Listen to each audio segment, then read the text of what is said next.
கூட்டுறவு விவசாய கடனை முழுமையாக தள்ளுபடி செய்யாத தமிழக அரசை கண்டித்து மயிலாடுதுறையில் விவசாயிகள் உண்ணாவிரத போராட்டம். 100க்கும் மேற்பட்டோர் விவசாயிகள் பங்கேற்று தங்கள் கண்டனத்தை தெரிவித்துக் கொண்டனர்.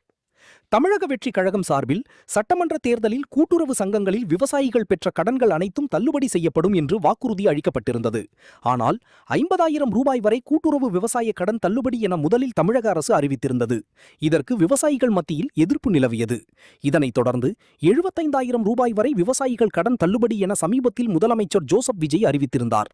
தேர்தல் வாக்குறுதியின்படி முழுமையாக விவசாய கடன்களை தள்ளுபடி செய்ய வேண்டும் எனவும் விவசாயிகளுக்கு கட்டுப்படியாக வேண்டிய விலை நிர்ணயம் செய்ய வேண்டும் என வலியுறுத்தியும் தமிழக விவசாயிகள் பாதுகாப்பு சங்கம் சார்பில் அனைத்து விவசாயிகள் சங்க கூட்டமைப்பு பங்கேற்ற உண்ணாவிரத போராட்டம் மயிலாடுதுறையில் நடைபெற்றது.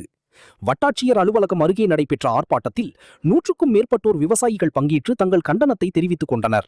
இன்றைய பொழுது தமிழக முதல்வர் விஜய் அவர்களின் பிறந்த நாளான இன்று தமிழகம் முழுவதும் தமிழக விவசாயிகள் பாதுகாப்பு சங்கம் மற்றும் அனைத்து விவசாய சங்க கூட்டமைப்பு சார்பாக உண்ணாவிரத போராட்டம் நடைபெற்று இருக்கு. எதுக்காகன்னு சொன்னா, விவசாயிகளுக்கு தேர்தல் வாக்குறுதியா தமிழக வெற்றி கழக தலைவர் அவர்கள் அனைத்து விவசாய கடனும் தள்ளுபடி செய்யப்படும் அறிவிச்சுட்டு யாரோ இந்த IAS அதிகாரிகள் சொல்வதை கேட்டுக்கொண்டு முன்னாடி ஒரு அறிவிப்பு 50,000 வரை தள்ளுபடி, 5,000 ரூபா தள்ளுபடி அப்படின்னும், ரெண்டாவது அறிவிப்பு 75,000 வரை தள்ளுபடி, 35,000 தள்ளுபடின்னு சொல்ல ஒரு வெற்று அறிவிப்பை கொடுத்திருக்கிறத திரும்ப பெறணும்னு சொல்லி வலியுறுத்தியும் எங்களுக்கு முழுமையான கடன் தள்ளுபடியை வாக்குறுதிப்படி தள்ளுபடி செய்ய வேண்டும் எனவும் நாங்கள் நடத்துகிறோம்.